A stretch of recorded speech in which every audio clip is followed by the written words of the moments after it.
Hey, friend, here at Nothing is Wasted Ministries, we want to meet you in your pain and provide a pathway through it. Listen, promise, there is a pathway through it, and that's at the heart of everything we do. And it's why we are constantly adding new resources to help you through whatever you're facing.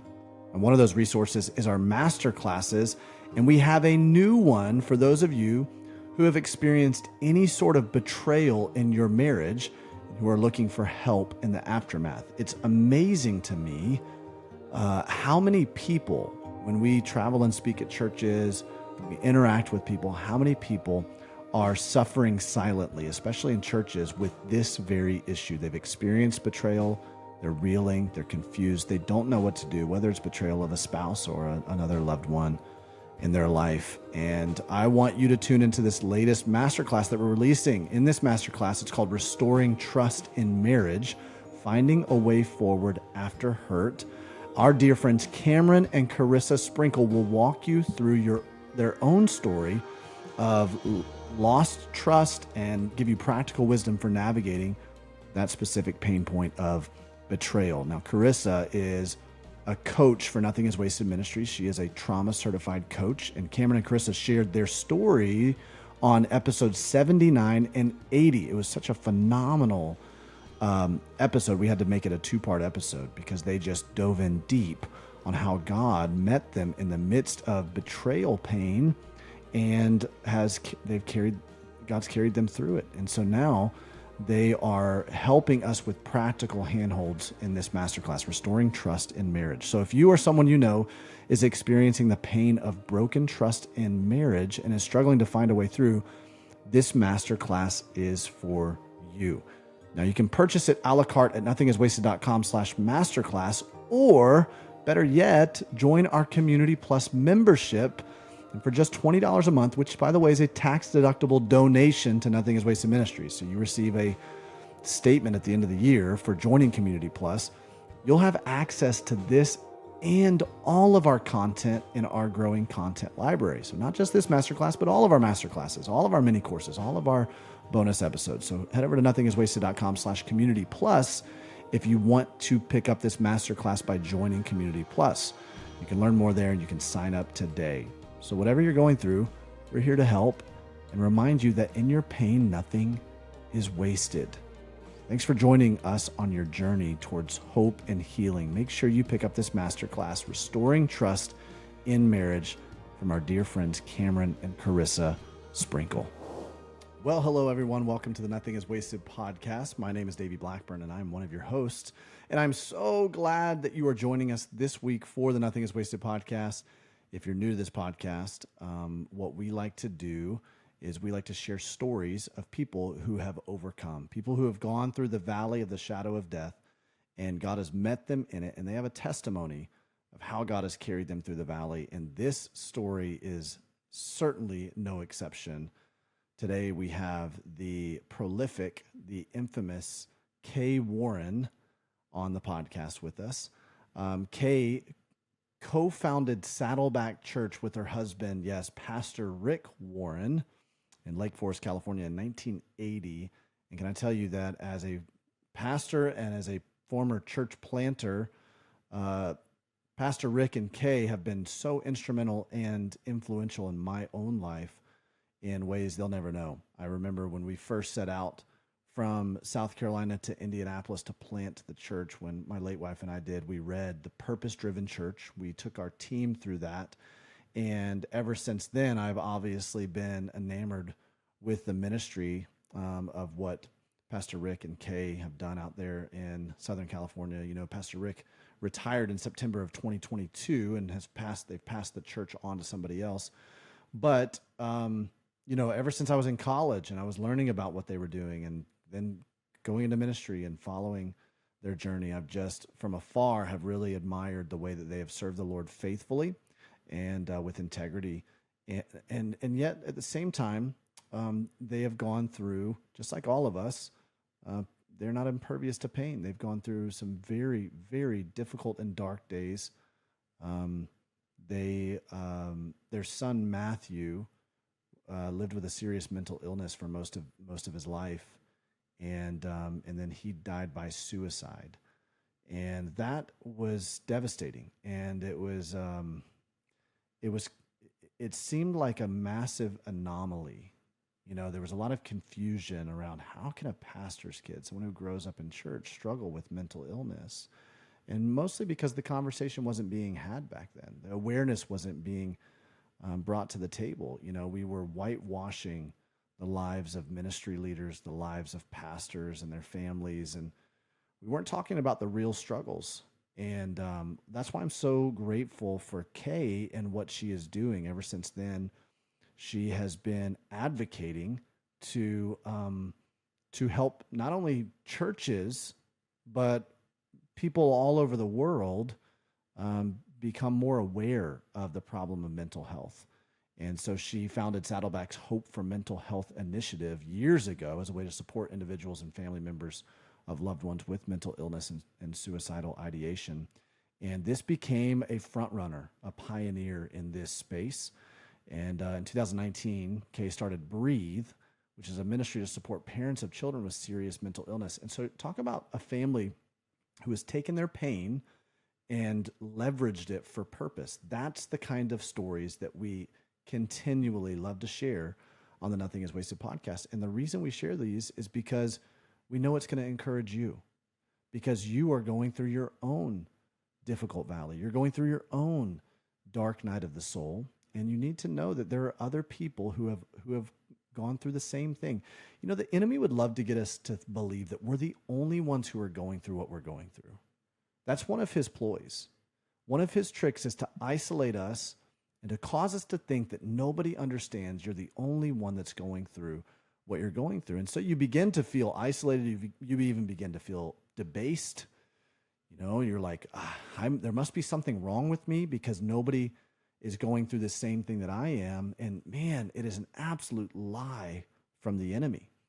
In fact, 1 Peter 5 tells us, let us not forget that there are saints all over the world who are suffering in the same way that you're suffering. And that's why I love what Kay has done to bring awareness to the issues of mental health so that we can have these conversations. That's what we try to do at Nothing is Wasted Ministries. That's what we're doing with the Pain to Purpose course, is we're launching it in churches all over the world. We're helping churches create spaces where healing can happen inside the church, where we can actually talk about the problems at hand, and we're not going to put on some kind of pretense or facade of perfection, or thinking we got to clean ourselves up before we can come to the house of God. No, this is, I believe that healing should happen in the church, but that means we have to create space and we have to offer so much grace as people are wrestling through some really, really difficult things in their own life. And that's what I love about what Kay is doing. Listen, before we step into my conversation with Kay, I'd love for you to get connected with Nothing is Wasted Ministries. If you haven't already gone to or attended my Zoom call that I offer once a month, 5 steps to taking back your story, no matter what you've gone through, I'd love to invite you to that. You can go to nothingiswasted.com/start here, and you can register for the next one. It is a live Zoom call, so you can turn your camera on, you can have it off, and you can treat it like a webinar. But we have some Q&A, and I spend some time sharing my story, how God showed up in the painful loss of my wife Amanda and our unborn child, and then I show you ways that you can begin to clue into or hone in on where God is showing up in your story and what He might be doing to leverage your pain for a purpose that really is for your good, for the good of the world, and for God's glory. And so that is nothingiswasted.com/start here. You can register for the next 5 steps to taking back your story Zoom call. And let's go ahead and dive into this conversation that I have with Kay Warren. She is the author of Sacred Privilege, Your Life and Ministry as a Pastor's Wife. Choose joy because happiness isn't enough. Say yes to God, a call to courageous surrender, and the co-author of Foundations, which is a popular systematic theology course used in churches worldwide. This is Kay Warren and our conversation on the Nothing is Wasted podcast.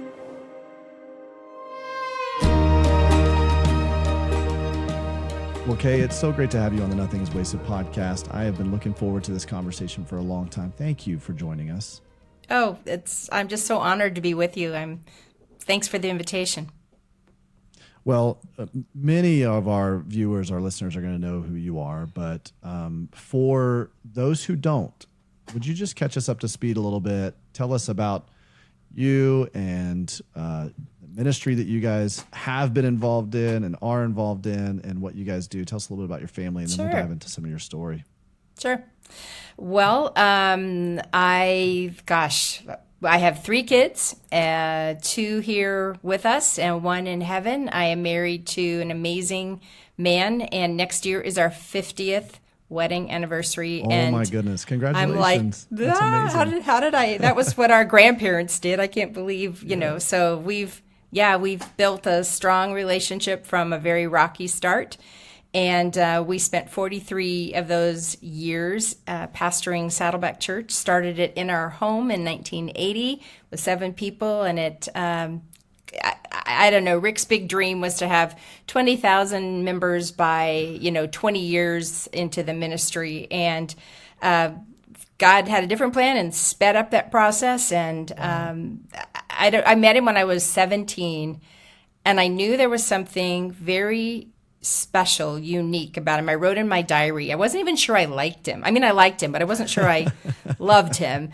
But I knew that there was something very different, that God had picked him sovereignly to do something. And so even at 17, I knew that about him. And so it was the greatest pleasure and privilege of our lives to pastor, Saddleback for nearly 43 years. It's been a year and a half since he left senior leadership. We love the pastors, Andy and Stacy Wood, who are our successors. Transition out of that has been harder than I thought. Nobody really prepares you for leaving something that you've done your whole adult life. So that has been a challenging season, but exactly, we got to leave when we wanted. We left with our integrity. We were able to leave the way that we always wanted to, which was to look back on those 43 years and say, okay, we served here with integrity and humility and generosity. That's what we wanted to do over those years. We can, leave with our heads high and know that we didn't bring dishonor to the name of Jesus. So, that's along the way we got to be with amazing Christ followers. It was great. I'm so grateful for the way that we got to spend the bulk of our lives. Well, I mean, it can't be. I think it can't be undersold, so to speak, just how profound the impact of you and Rick's ministry, Saddleback, has been for Christendom. I mean, and to think that 20,000 people was his dream in 20 years, and the Lord superseded that and expedited that significantly. However, that would have been a crazy, audacious dream back then too, because there were not churches that were that size. Now we see it, it's like, oh yeah, okay, right. There's right. It's a little more readily, a little more common, yeah. But I mean, back then that was a crazy dream to think that many people would come to church. And just a quick aside, he had seen the church in Korea. He had seen churches in Korea, of these churches that were just reaching thousands and thousands and thousands of people. And that was his inspiration. It was like, to be a church that could truly impact an area for Christ. It wasn't the number. It was, it can sound like a very arrogant dream. It wasn't. It was like, no, he is an evangelist from, you cut him, he will bleed evangelism. So that just has always been his heart.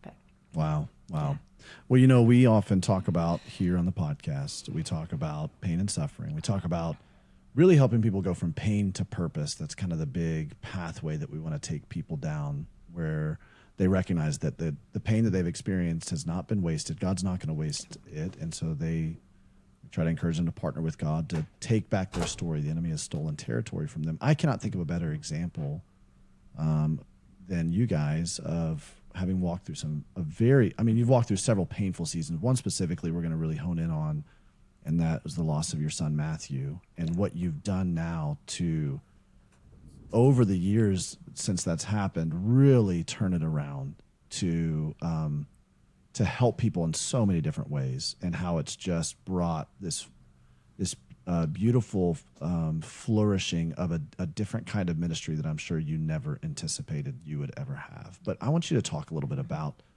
that. Talk about the loss of Matthew, and I want to dive into where God met you in that.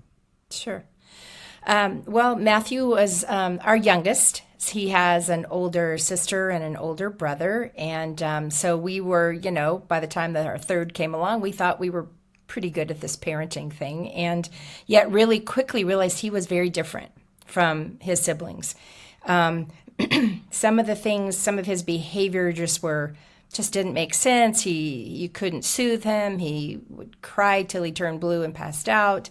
As he became a toddler, he would, if he lost Candyland, if he lost it playing Candyland, he would throw the board and then be mad and crying for hours. And you just couldn't soothe him really very well, very clingy and unhappy. And we just kept thinking he'll grow out of it. And he didn't. And when he was 7, he started coming home from school and just climbing into my lap and just saying, "Mommy, I'm so sad. I'm so sad." And I'm like, "Buddy, what did you had trouble on the playground? Did you get in trouble at school? Did you have an argument with your friends?" And no. And he started losing interest in playing video games, which for, a little boy, that was kind of a big deal because he loved video games. So he lost interest in school and his friends and just was so sad. And I remember asking our children's pastor, "Can children be depressed?" And she said, "Yes, they can." We had no idea that what he was struggling with, was related to his mental health. We just thought he was different. Okay, he's not like everybody else, but he'll grow out of it. And so he probably could have been diagnosed sooner had we as parents understood that children can experience mental illness. I mean, now we know that half of all mental illness shows up by the age of 14. But we didn't know that. And so we just kind of muddled through trying to help him, take care of him, soothe him, comfort him the best we could. And it felt like from that diagnosis, it just was a cascade. Everything. He just went from diagnosis to from ADHD to panic disorder to early onset bipolar. He had his first suicidal ideation that we knew of when he was 12. And then from there, a sleep disorder and OCD and major depressive disorder and body dysmorphic disorder. And the last diagnosis he got probably a year before he died was borderline personality disorder. Now, when I say that, I don't know that he had all that. What I do know is that mental illness can be very complex and is complicated and can shift and morph. And when it's a serious, mental health occurs on a spectrum. All of us feel depressed sometimes. All of us feel anxiety. If you lose your job, you're going to be a little anxious or that's all normal stuff. Right. But when it starts moving into where it affects every part of your life, then that severity can be, it can just move down that spectrum. And he was way at the far end of serious mental illness. So the last 5 years of his life, from 12 to 27, when he died by suicide, we never knew would today be the day. He talked about it. Sometimes when people take their lives, they don't give a lot of real explicit warnings. There's always warning signs of when you can look back, but they're not always real explicit. Matthew's were explicit. Multiple attempts, talked about it constantly, almost became an obsession with him, almost became his identity. It was that I'm going to die. He just lived a very tortured, tormented life. And the last 5 years before he died, we really did not know, would it be today? Will it be today? Because it was a constant threat. He went off his medication as an adult, only took it sporadically. There was nothing we could do. We couldn't make him because he was an adult. Right. So we just were so helpless. We felt so helpless to change, to what could we do that would make it different? What medication, what doctor, what treatment, what school, we just basically twisted ourselves into pretzels trying to find something that would bring comfort, that would bring relief, that would help him be able to live a more normal life. So we pretty well lived in that same torture and torment ourselves. As he got more ill toward the very end, he got a little scary. It's been hard to say that. I think it's taken me several years, many years probably, to be able to even acknowledge the fact that he was really deteriorating into someone that got a little scary sometimes. And yet, healthy Matthew was funny and charming and had a deep compassion for people. I have the best cards that he wrote me through the years, Mother's Day or my birthday. They're just talking about how I was his best friend and how I was always, he just, under the stories that have poured in since he died Matthew was the one who found me at a party where I was feeling low, and Matthew was the one who made me feel special and cared about me and not alone. And those kind of stories have poured in. So the healthy side of Matthew was amazing. And the unhealthy side of Matthew became someone that we were actually a little frightened of. And when he took his life on April 5th, 2013, it was my worst nightmare come true. It was what we had dreaded, for so long and prayed wouldn't happen, but it did. I say he hit that intractable wall of serious mental illness one too many times, and the pain just finally became more than he could bear. He saw no way out, saw no change for himself, no possibility of life ever being good. He watched his friends grow up and get married, have careers, start families, and he was just stuck in this place of terrible pain. And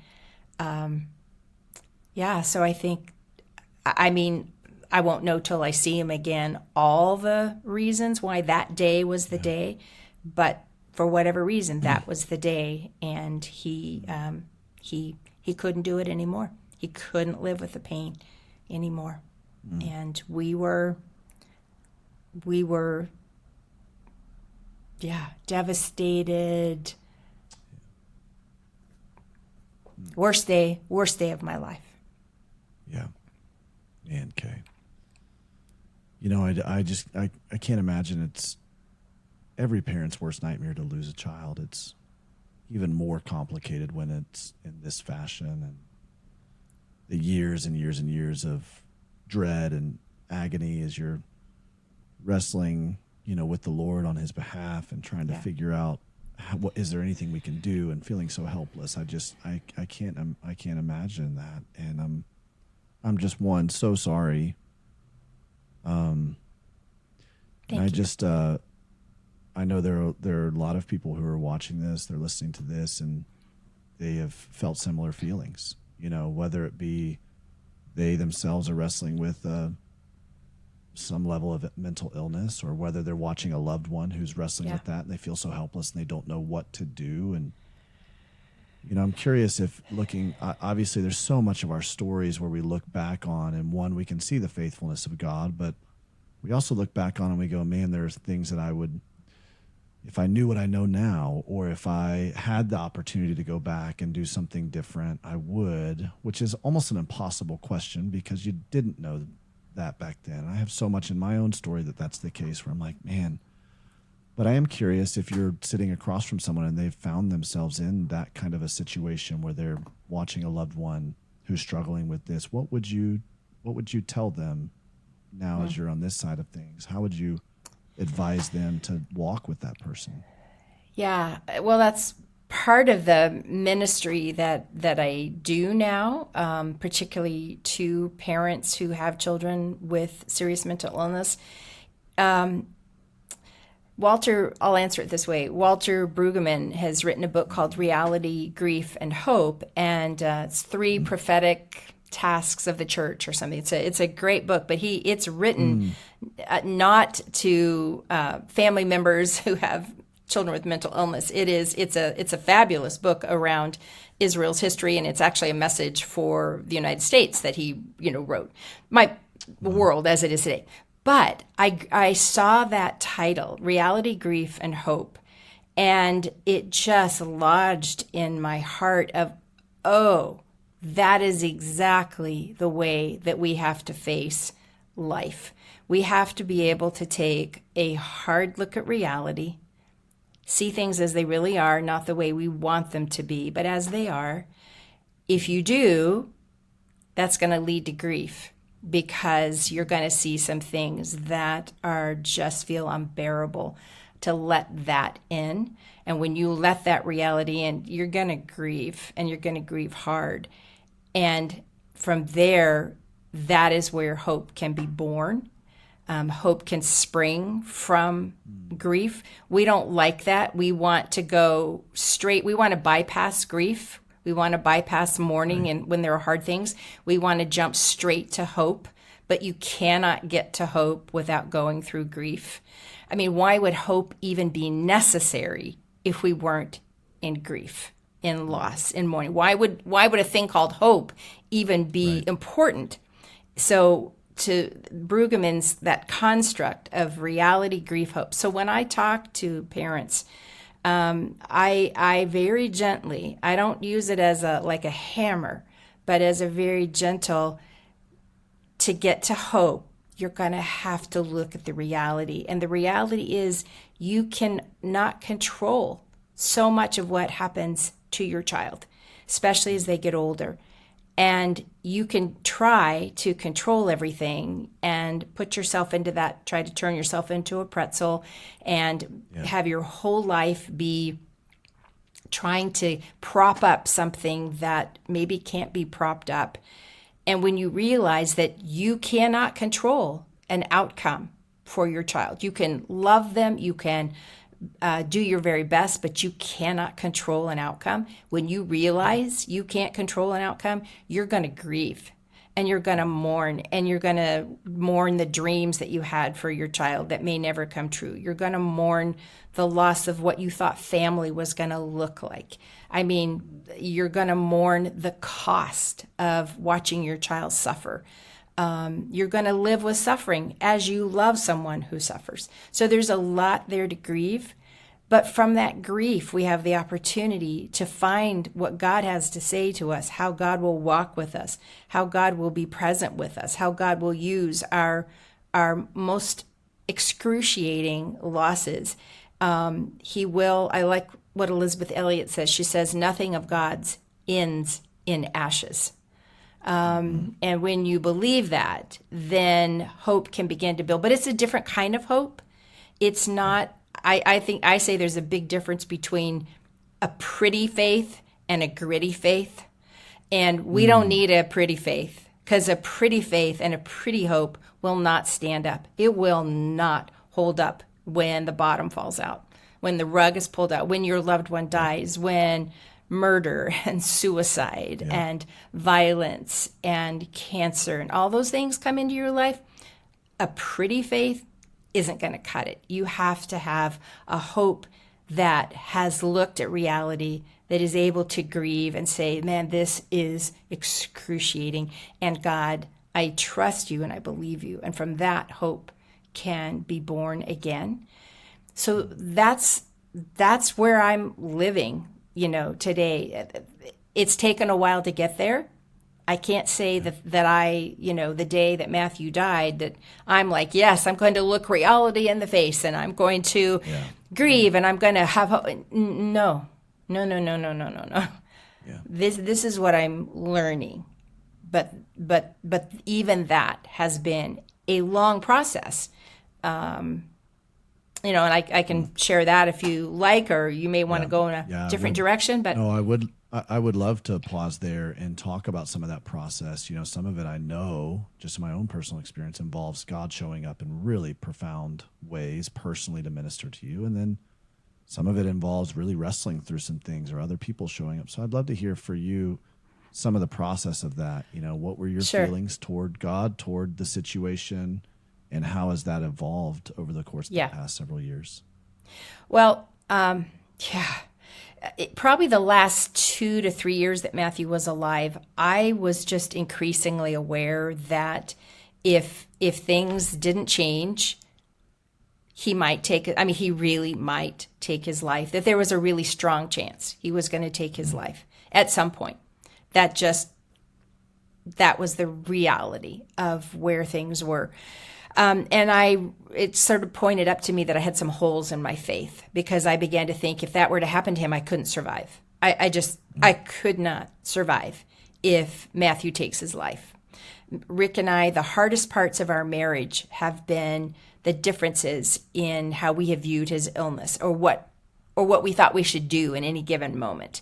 You know, I mean, parenting is such a seedbed for conflict anyway, because you're bringing two people with two totally different ideas on how to raise a child together. And so there can be conflict even if mental illness isn't in the picture.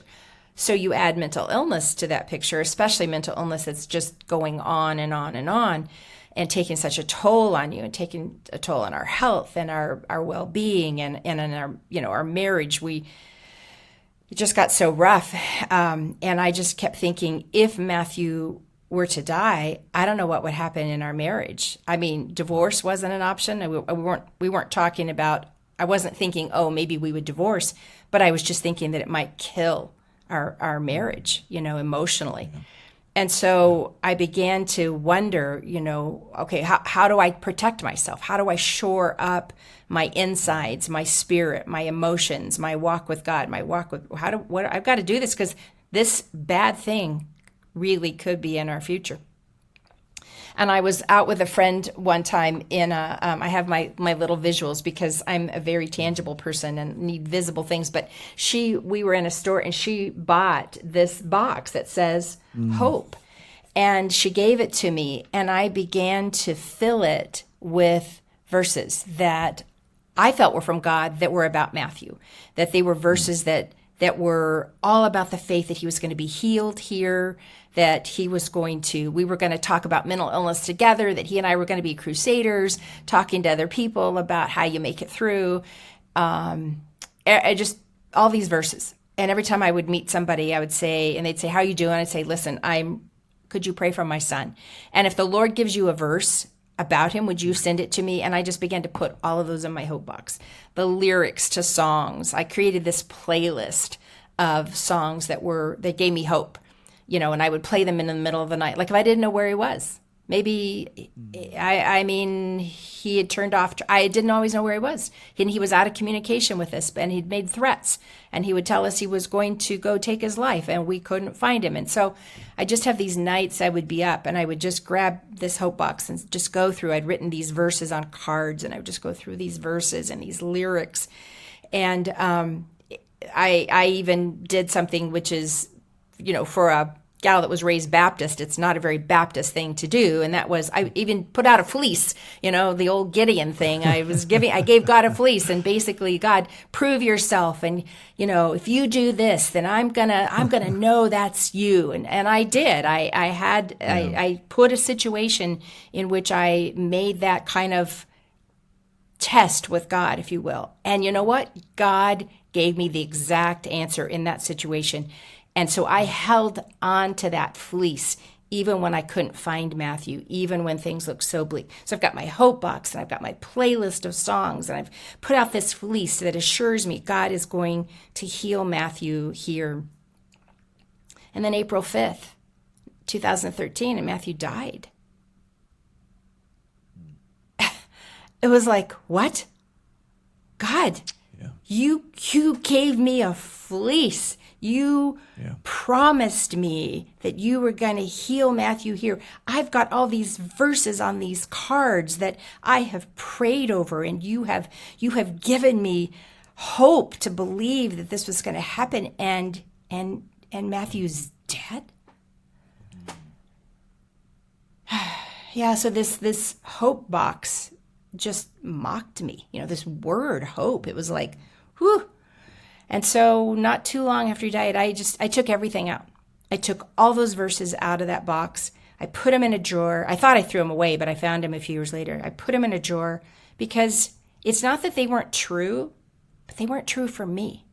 They weren't true for us. They didn't happen the way that I thought they were going to happen. So they might be true for somebody else, but they weren't true for us. And I didn't know what to do because I felt like God, he was like my best friend, and God turned on me. I felt like so massively let down by God. Yeah. Just let down. I have given my life to you. I serve you. I've sacrificed for you. I'm yours, and you've let me down massively. And so I kind of stayed there for a few months, just alternating between numbness, apathy, didn't care. I didn't care. A good day was to get up and brush my teeth. That was a good day. I could get out of bed and brush my teeth. But then it was like, but I've got to have hope. I can't live this life. I can't endure this without some kind of hope. And so I decided that I was going to try to rebuild my hope box. Because, where else was I going to go, Davey? Really? It's not like I could walk away from God, but it's not like there's a better gig down the street. There's nobody else that promises me hope. Yeah. Nobody else can tell me that I'll see my son again except Jesus. There is John 6. Exactly. Where else? Only you have the words of life. That's right. Where else would we go? So kind of out of default, rather than great faith, it was like, well, I could walk away, but I'm not going to feel any better. Matthew will still be dead. So the only person who might remotely be able to give me hope again is God. And so, but I decided I was going to repopulate this box with different kinds of verses that weren't dependent on any earthly outcome. It was not going to depend on anything that was going to happen here on earth. Wow. So the very first verse I put back in my hope box was 1 Corinthians 15:43. Paul says, "These bodies are buried in brokenness, but they will be raised in glory. They are buried in weakness, but they will be raised in strength." And that I could hold on to, because I could stand over Matthew's grave and whisper and sometimes shout, because man, his body was broken. His body was broken. Your body is broken, but you're going to be raised in glory. Your body was buried in weakness, but you are going, my son, are going to be raised in strength. And if that's true for Matthew, it's true for me. And the Easter message of the resurrection became the foundation for the entirety of my hope. Because if Jesus isn't alive, then Matthew isn't alive, and I won't live again. So Easter became the linchpin of my faith in a brand new way. And so that's what I began to put into my hope box. But I have to tell you, that didn't fix everything for me, because I had, at the exact same time, so many unanswered questions. Those questions about God, where were you? You could have stopped him. You could have stopped him. You have the power to make what happened not happen. Things like, was he thinking about us? Yeah. At that moment. Did he die at the time I think he died, or the time the coroner says he died? And what was the use of all those prayers? All those pouring out of my tears and my heartfelt weeping to God to save my son. What was the use of all those prayers when he died? So I had all these questions that absolutely nobody could answer. I couldn't answer. I didn't know what to do with them. But a friend, again, because I'm very visual, a friend knew I was really wrestling with God in that way. And she bought me this little, I call it my mystery pot. And she gave it to me, and she said, not trying to do brand placement. Neither of us get any, neither of us get anything for saying this. No. But it's a Le Creuset, which is a brand of of ceramic cookware that can handle high heat. Well, Le Creuset, that brand means the crucible because it can stand the fire. And she said, your faith is in the crucible and even the color of flames. And she said, this is where all your mysteries go, because this is what's really at stake here is not what you believed for Matthew, but what you believe for yourself.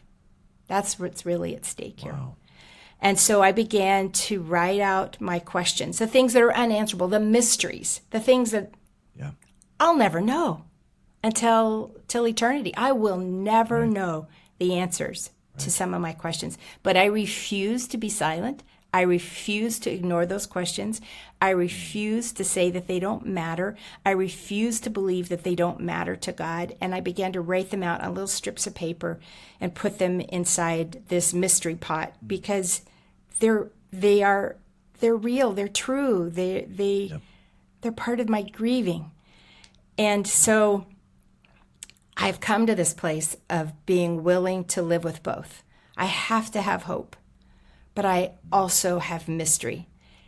And they sit side by side on my table where I have my devotions with Jesus. So every day I'm looking at mystery and hope. And I think that that's really what it takes for us to live a life that of authentic faith is if we only have hope, but it's never been tested, then really all we've got is optimism. And that's too light and ephemeral and airy, and it will not hold up. But hope that's been tested is genuine. And if you only have mystery without the hope, if all you have are the unanswered questions, but you don't have hope, you will be bitter and dry and probably walk away. Wow.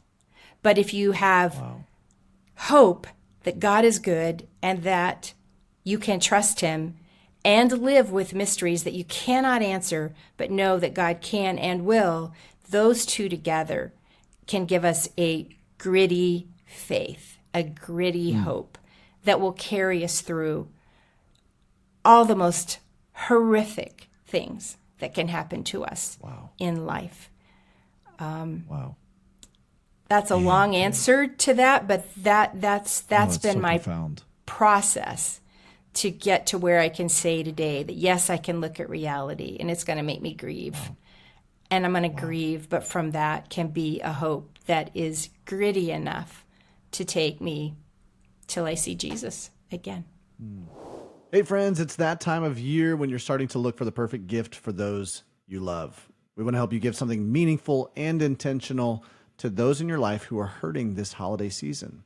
So we're giving you, our Nothing is Wasted community, a special Black Friday offer starting November 18th through midnight on December 1st. Again, starting November 18th through midnight on December 1st. And during that time, you can get 20% off almost anything we offer. That's right, a 20% discount on just about everything we offer. Books, courses, other resources.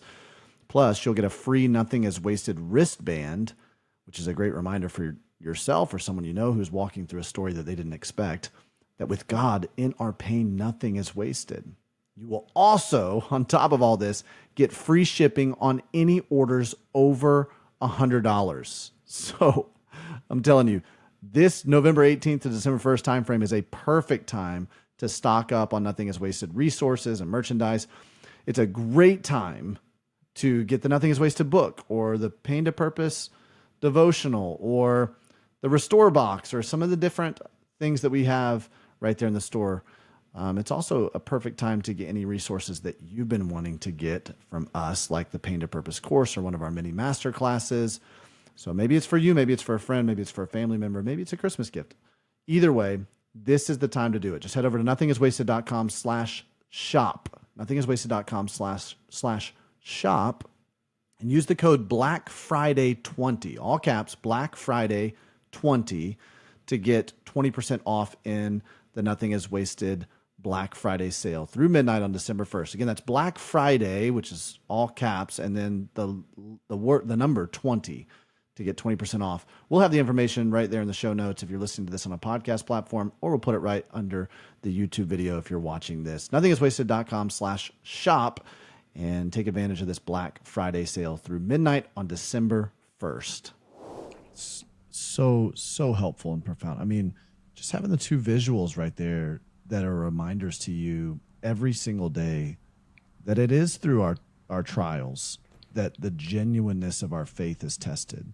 You know, you don't know if you actually have faith unless you go through something difficult. And I know that there's varying levels of difficult pain and suffering that all of us go through, but really it's then under the crucible of those trials that our faith, the genuineness of our faith is tested. And I love that you're holding, on one hand, you're holding the fact that there is room for mystery, that we cannot fathom or surmise the mind of God, right? His ways are much higher than our ways. And at the same time, he is very near and personal in that, and that we can hold on to that for hope. We don't have to, we're not trusting in the outcome. We're not trusting in our circumstances. We're trusting in who he is in the midst of those things. Absolutely. And despite those things. It's in the face of. Wow. It's in the face of, in the middle of, in spite of, in the middle of, and even if. It's all three of those. I've talked about that with both joy and with hope, because if we're going to experience joy, it's going to be in the middle of, in spite of, or even if. Yep. If I'm going to have hope, if I'm going to have faith, it's all going to come in the middle of terrible circumstances or circumstances I don't like. It's going to be in spite of the pain, the heartache, the trouble, the tragedy, or it's going to be even if my very worst nightmare happens.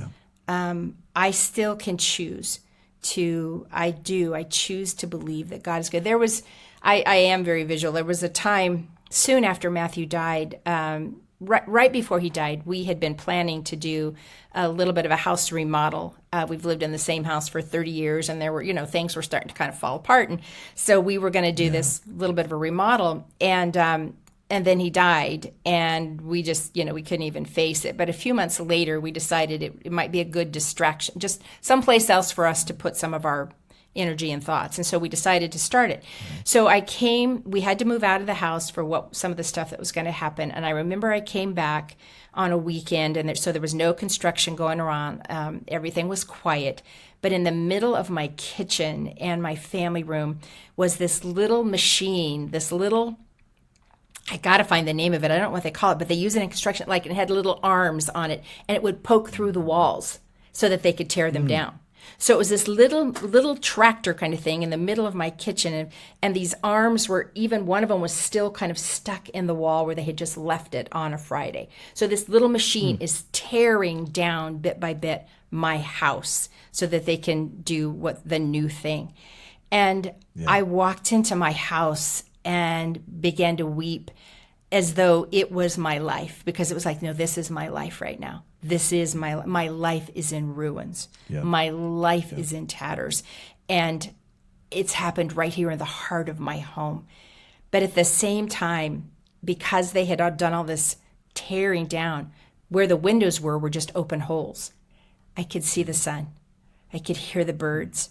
I could see the clouds. I could feel the breeze. And it's like God just so gently said, yes, you are in the middle of ruins.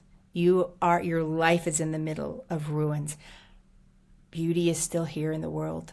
I'm still here. Wow. There is beauty. They exist side by side. You're going to be okay.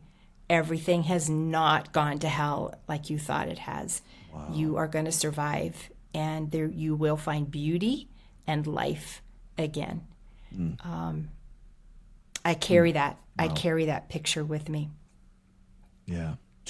Man. And God has been true to that. Yes.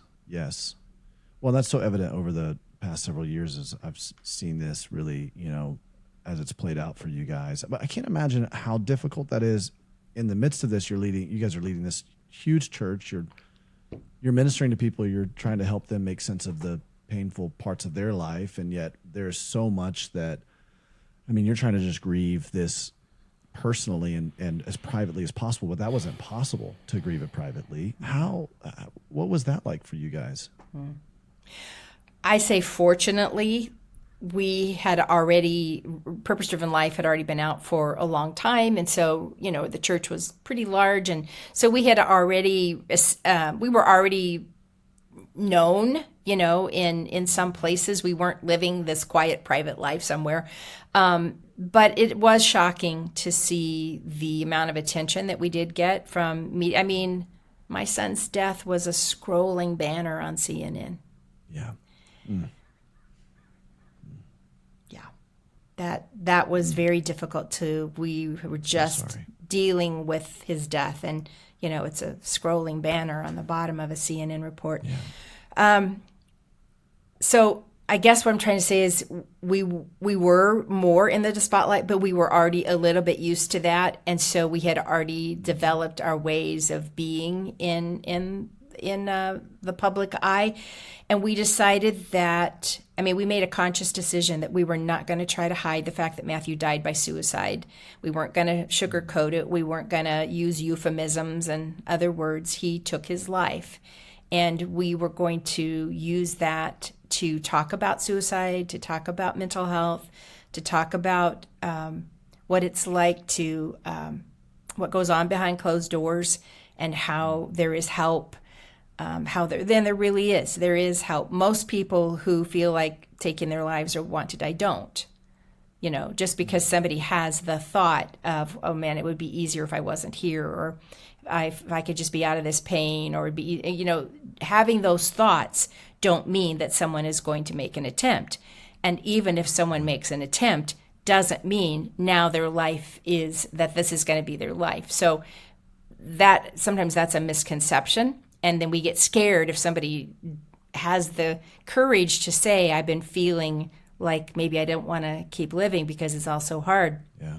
We wouldn't freak out so badly if we understood that the best thing that we can do for people is to hold their pain and hold their story and help get them to the places where they need for their own help. But we decided we were going to do all of that. We were going to talk honestly about his death, and about how he died, and what it had been like to live with a very seriously mentally ill person for a long time. And so many people have told us that just hearing our story gave them, they're embarrassed to say it to me because they're trying to say it comforted me, but that doesn't offend me. I'm actually grateful that's, to me, that's part of the evidence of what God can do in the midst of absolute horrific things, is that somehow other people often receive comfort. Hearing our story, I've had people tell, just last week, Davey, I was at a speaking engagement, and a woman came up to me weeping, young woman, and she said, I have had suicidal thoughts for such a long time, since I was a child.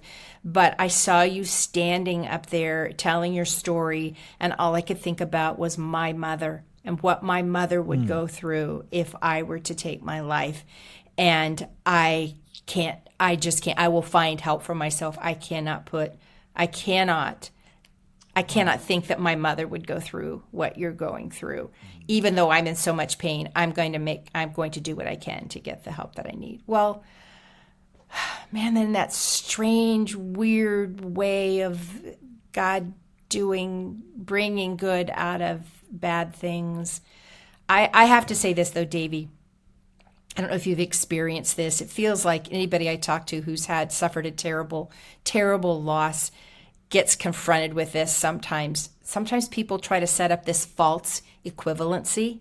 They'll say, oh, look at all the good that has happened because, that Matthew's death, look at all these good things. And some will even be bold enough to say, kind of like it makes it like it's worth it or evens out. And I'm like, no way. Yeah. No way. Mm-hmm. No way. I will never say that Matthew's death was good. It was horrific. It was the worst thing that could happen to him. No. That's a false equivalency. What is more true, at least to me, is it's just evidence that God is faithful to his word, that he will bring beauty from ashes, that he is still working in the ruins of our lives. But to say, oh, because of all this good, I would give up Matthew. No. Yep. No. I know. It seems like there are so many people that, in order to maybe make it make sense for their own brain or their own comfort or their own, That's true. They can't understand it, No. they have to make it so binary, and they're like, Yeah. oh, well, this to this and equals this. And when you experience significant loss like we have, you realize that you're okay with walking in the mystery, and you say, I would never choose this, and I would go back and change it in a heartbeat. Yes. And since I couldn't choose this, since I had Yes. no choice, I am Yes. grateful that God has shown up in this way Absolutely. to bring meaning and purpose out of this, and you can hold that in that Yes. tension. Most people don't know what to do with. They can't Right. hold both. And Right. and I think that when we can hold both, we can keep moving through our losses right. and our griefs. We don't get stuck, but neither are we foolish enough to say, "Oh yes, I would gladly give my son so that you could feel good today." No. Yeah, not a chance. Not a chance. No. I'd be remiss. This is a hard question, Kay. It's difficult to ask, but I would be remiss to not ask it, because we have so many people who this has been their story and they're struggling through it. Even in my own story, I wrestle through feelings of guilt, or if I had done this, would this have changed anything? And I know especially parents who have lost a child by suicide, that can really accompany so much of their grief is feelings of guilt or shame. Unfortunately, in church world, there can be such a stigma. How have you navigated that? Well, everyone, it's here. You've been asking for it, and now it's officially here. The Nothing is Wasted sweatshirt, and just in time. I mean, the weather is starting to get a little bit chilly, and you're trying to figure out how to get cozy this fall and this winter. Well, now you can wrap yourself in the comfort of the message of all that we do here at Nothing is Wasted Ministries, and that is nothing is wasted. God doesn't waste our pain. Now, we know it's not just a mantra or a catchphrase for those of us who have walked through the painful valleys of loss and grief, trauma and tragedy. It's a posture of our heart and a prayer. Lord, in this valley, will you not waste our pain? This is too great of pain to go through to be wasted. And so this sweatshirt will not only offer you a reminder that God is at work in your story, but it'll also offer you a conversation starter with other people that you come in contact with, to where you can begin to share your own testimony of how God is showing up in your story and how God will show up in their story as well. I promise you, this is an incredible sweatshirt. Not to mention, it's extremely comfortable. It is high quality. It's a Champion brand, and it comes in two different colors, black and this color that my wife fondly calls sand, which may not sound that appealing, but I promise you, it's a beautiful color. And so you can check all of that out at nothingiswasted.com/sweatshirt. Order one for yourself, order one for a friend. This is perfect in time for the holidays. Maybe a friend or family member of yours needs to be reminded that whatever they're facing, that nothing is wasted. So go ahead and pick up your sweatshirt at nothingiswasted.com/sweatshirt. We've got we have a limited quantity of these. So head over to nothingiswasted.com/sweatshirt today and order yours. Don't wait. nothingiswasted.com/sweatshirt. How have you navigated that? And how did you I'm so glad you somebody asked that. wrestling through that? Yeah, I'm just really glad you asked that question, because I feel like for sure with suicide, and that's what I can speak to for sure, is it seems to be accompanied with an enormous amount of regret. That, your loved one left you. They left you because they couldn't carry their own pain anymore, not because they didn't love you. But you do start to have these feelings of, wives who lose a husband were like, well, was I not enough? I must not have been a good enough wife or a good enough husband. As a mother, I did think, well, some other mother would have done a better job, at this than me. Or what if we had listened to this? Yeah, you can just be full of all these what ifs, and those regrets can haunt you. I mean, truly begin to haunt you, take up way too much real estate in your mind. But it does seem to come with losing someone to suicide, is I wasn't enough. I wasn't a good enough friend. I wasn't a good enough husband. I wasn't a good enough whatever. And I was grateful for the grief therapist who let me express that without shutting me down, because there was a part of me, especially in the earlier days of grief, I needed to express everything. Yeah. People are not always comfortable with all the different emotions that can accompany grief and regret and shame. It's just the language of grief. Just let people say it. You know, I got to where I would sometimes just say, now look, I know you're going to tell me, Kay, you were such a great mom. Nobody could have been, blah, blah, blah. You're going to tell me. And truth is, I was the best mother that I knew how to be. However, I just need to say this to you because it haunts me in the night. I just need to say, I wish I had been a better mother. What if I had done this? And then you can tell me all the other things that are logical and whatever, but please just hold my grief as I express it in this way right now. Wow. And so I when people tell me that, when people now express their regret or they wish they had done this or they wish they had done that, I do not instantly push them out of that. I hold it, I receive it, and I say, that feels so bad. I know that feels so bad. That hurts. And then gently, when I can, I say the other parts, which are the logical parts about, it's not your fault. It's not your fault. It's not your fault. Wow. But also with that, Jerry Sitzer, I know you've had him on this podcast. His book is still my favorite. His book, A Grace Disguised, is still my favorite grief book because he experienced such catastrophic loss. I felt like I can listen to him because he's experienced. He didn't. I'm sorry. I don't know, Davey, if you had. For him. Well, and people. We can't compare grief. There is that's not a good thing. Doesn't help anybody. But it also doesn't help when somebody who's will come up and say, I know how you feel. I lost my dog last week. I have had that happen. And we can write that. We should write that on the things not to say, ever. I'm so sorry you lost your dog. And dogs and pets can be very tender and like loving companions. Yeah. Please don't say that to me when in the face of what's happened. So Jerry Sitzer, I could listen to. Even though our losses were different, I could listen to him. And in his the 25th anniversary edition of Grace Disguised, he talks about how we can only live one life at a time. We can't live multiple lives. And so we will never know what it would have been like in that life if this didn't happen, or if he had taken this road instead of that road, literally if he'd driven down this road instead of that road. What would have happened if he and his first wife had grown old together? What would have happened to the little girl, his 4-year-old? You don't know. Yeah. You don't know, and you can't live that life. All you can live is the life that you're living now and make it the best one that you can. And so after I've held somebody's regrets, and those pangs of regret and shame.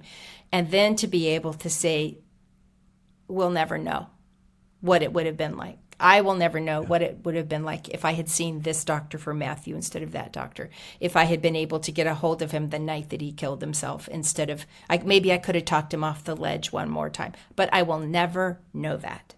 What I have is today. I have the life I'm living today.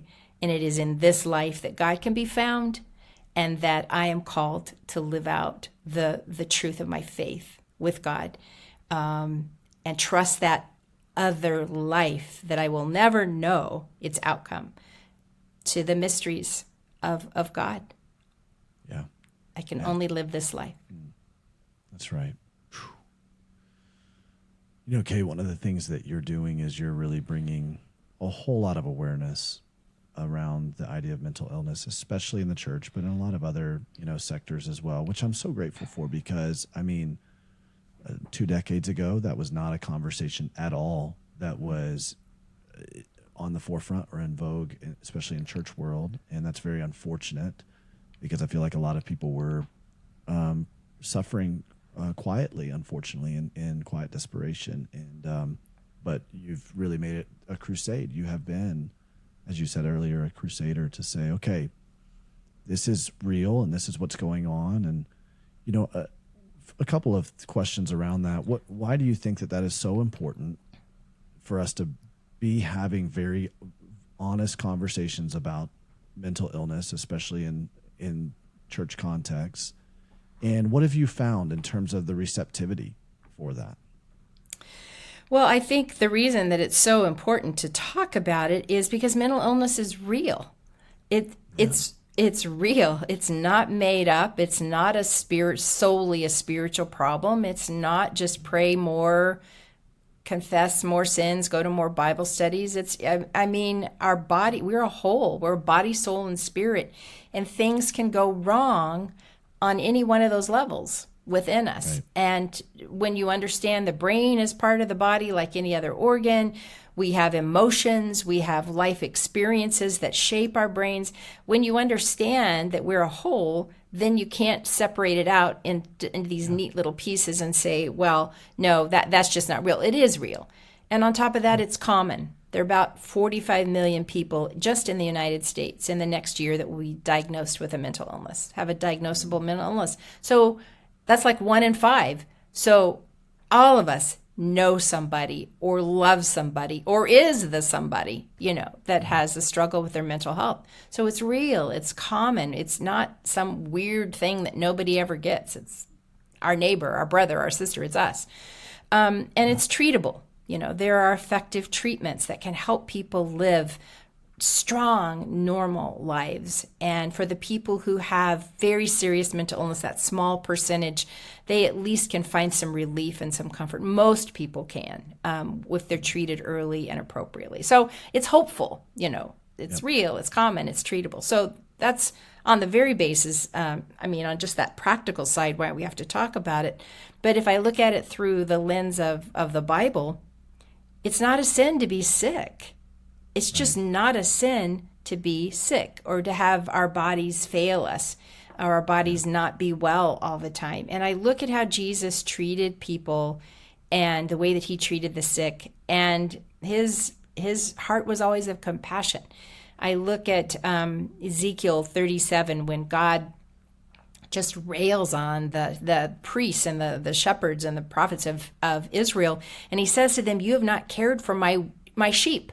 My sheep were vulnerable and weak and needy, and you've pushed them aside. You haven't cared for them. I'll be their shepherd. I'll bring them in. I'll care for them. So I think if we look at God's heart of compassion and his word that we are to anybody who's weak and vulnerable or struggling or ill, our response is not to push them away, but to bring them in.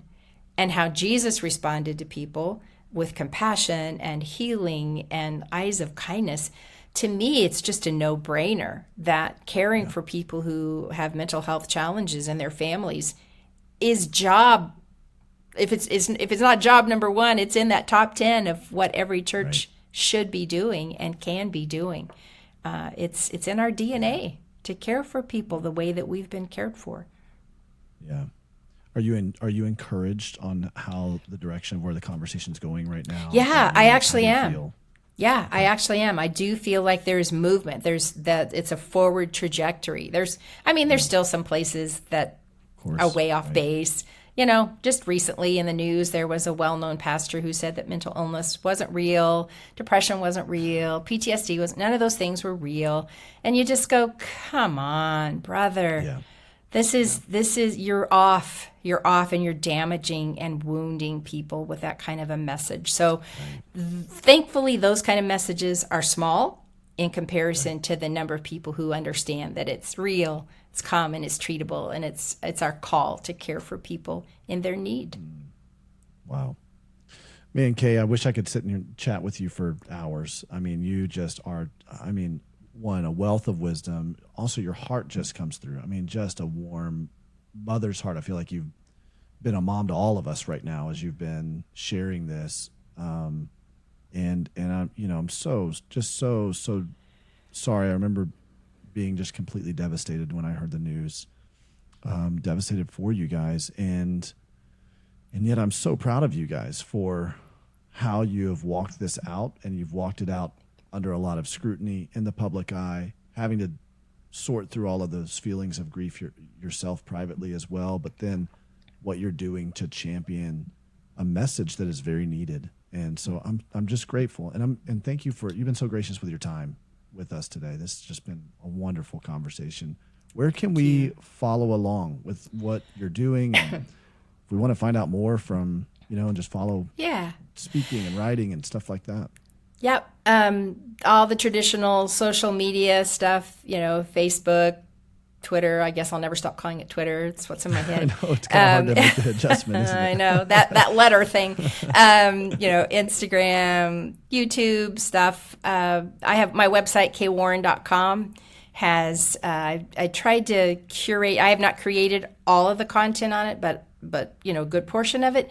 But I wanted it to be a place where people who, like me, did not know much about mental illness, didn't know who that could be trusted. So I've curated a lot of resources for people who just need to know more about mental illness, about grief, about the ministry that I have right now through the nonprofit Hope for Brighter Tomorrows. Started a ministry called Breathe, which is for parents of children with mental illness. And we do retreats and monthly Zoom calls with mental health professionals, have a private Facebook page, meaning you just have to request. But if you're living with a child with mental illness, there's about 1,000 other parents on there who just encourage each other, share with each other, prayer requests, hope. I need help today, and all that. It's great. And life is good again. I have more good days than bad days. I will miss Matthew every day of my life until he runs to meet me whole and in his right mind in the presence of Jesus. But that day is coming. Wow. It's going to be a wonderful day. It's going to be a wonderful day. Won't it? And all of these things that are sad will be untrue. Amen. And all things will be restored. It's going to be amazing. Right. Well, thank you, Kay, so much for sharing your heart and sharing your time with us. Thank you, Davey. It's been great to be with you. Thanks for joining us for today's episode of the Nothing is Wasted podcast. We hope you enjoyed our conversation and found it as encouraging and insightful as we did. Now, don't forget to subscribe to our podcast on Apple Podcasts, Spotify, or wherever you like to listen, and leave us a rating and review. Your feedback helps us to connect to those who need these stories of hope and healing most, and to reach more listeners just like you. Also, subscribe to our Nothing is Wasted Ministries YouTube channel. Now be sure to stay connected with us on social media. You can follow us at Nothing is Wasted Ministries, follow me at Davey Blackburn, and follow Aubrey at AubSam. We'd love to interact with you, so be sure to stop by and let us know how these conversations are impacting you and your story. And if you want to learn more about all the incredible resources we have available to help you navigate whatever valley you're walking through, visit our website at nothingiswasted.com. If you're ready to get started in your journey towards healing and finding purpose in your pain, we'd love to help. Simply go to nothingiswasted.com/start here for your next step. Lastly, a big thank you to Sleeping at Last for providing all the music for the Nothing is Wasted podcast.